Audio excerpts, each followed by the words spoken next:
वास्ता हम परतूर शहर पंचायत समिति के सामने हैं। वंचित बहुजन आघाड़ी के नेता रामप्रसाद थोड़ा सर हमारे साथ है। जैसा कि गठ साधन केंद्र में 1,34,00,000 रुपये का आयकर विभाग को गठ साधन केंद्र की ओर से चुनाव लगाया गया, आयकर यहाँ पर डुबाया गया। इसमें 5 से 6 लोगों या 7 लोगों पर कार्रवाई होगी, इस तरह की जानकारी हमें सूत्रों के हवाले से मिली है। चलिए, जैसा कि इतने छोटे विभाग में जिसे पाक साफ समझा जाता है, टीचर्स और एजुकेशन डिपार्टमेंट को बहुत पाक साफ समझा जाता है, उस विभाग में जब 1,34,00,000 रुपये का घोटाला हो रहा है तो और भी पंचायत समिति के अंतर्गत बहुत से विभाग आते हैं, उसमें भी करोड़ों रुपए का भ्रष्टाचार और घोटाला हो रहा है। परतूर तालुका आज भी विकास और डेवलपमेंट से वंचित है। चलिए सर से हम बात करते हैं, सर का इस ताल्लुक से क्या बोलना है। जैसा कि वीडियो से भी अभी सर ने मुलाकात की है, वीडियो से उनकी क्या चर्चा हुई है, उनके आगे की मागणी क्या है, सर बोलिए। आत्ता परतूर पंचायत समितीच्या गटविकास अधिकाऱ्यांशी मी या ठिकाणी भेट घेतली। परतूर पंचायत समितीच्या अंतर्गत सध्या तात्काळ एक घटना त्या ठिकाणी निदर्शनास आलेली आहे। पंचायत समितीचा उपविभाग असलेल्या शिक्षण विभागामध्ये त्या ठिकाणचे गट शिक्षण अधिकारी आणि त्यांच्या अधीनस्थ जे काही गटसाधन केंद्रामध्ये तालुक्यातल्या शिक्षकांचा जमा होणारा जो आयकर आहे, इन्कम टॅक्स ज्याला आपण म्हणतो, तो इन्कम टॅक्स खरं तर महिन्याला त्यांनी शासनाच्या खात्यावर त्या ठिकाणी वर्ग करायला पाहिजे। परंतु या आर्थिक वर्षात गट साधन केंद्रानं 1,30,35 लाखाच्या पुढं अशी ती रक्कम आहे। आणखीन त्याच्यातून काही डिटेल्स समोर येत आहेतच।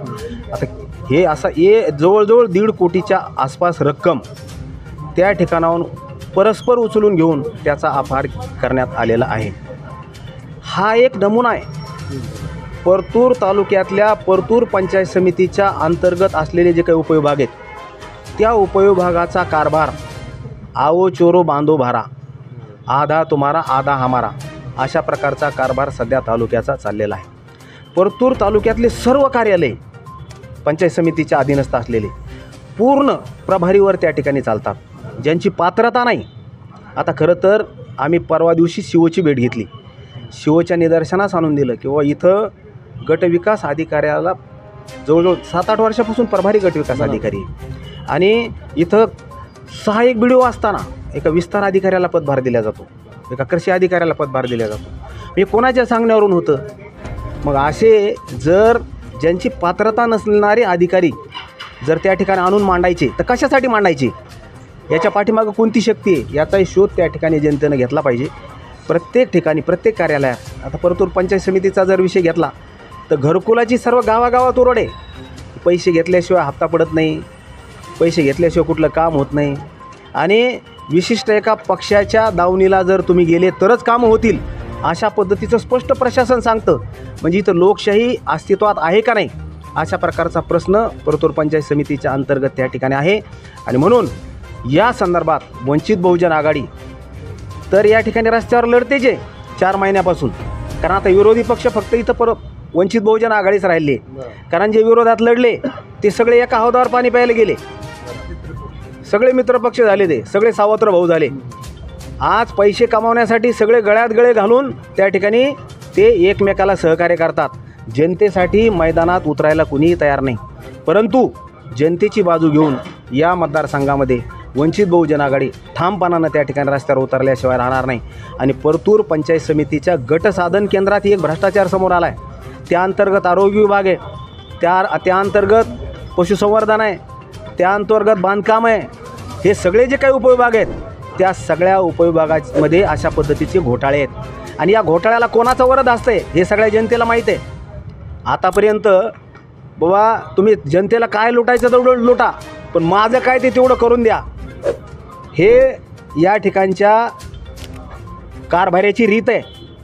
आणि मला सांगा, ज्या जनतेनं निवडून दिल्याच्यानंतर आज जनतेला दर भटकावं लागतं आहे, अशा प्रकारची परिस्थिती आहे। घरकुलाला 3,000 रुपये द्यावं लागतात, विहिरी जर घ्यायच्या असतील तर कोणातरी राजकारणाच्या पाया पडायला जावं लागतं, एखादं काम जर करायचं असेल तर तुम्ही आमच्या पक्षात या, अशा प्रकारचा स्पष्ट त्या ठिकाणी करार केला जातो, अशा प्रकारची परिस्थिती आहे।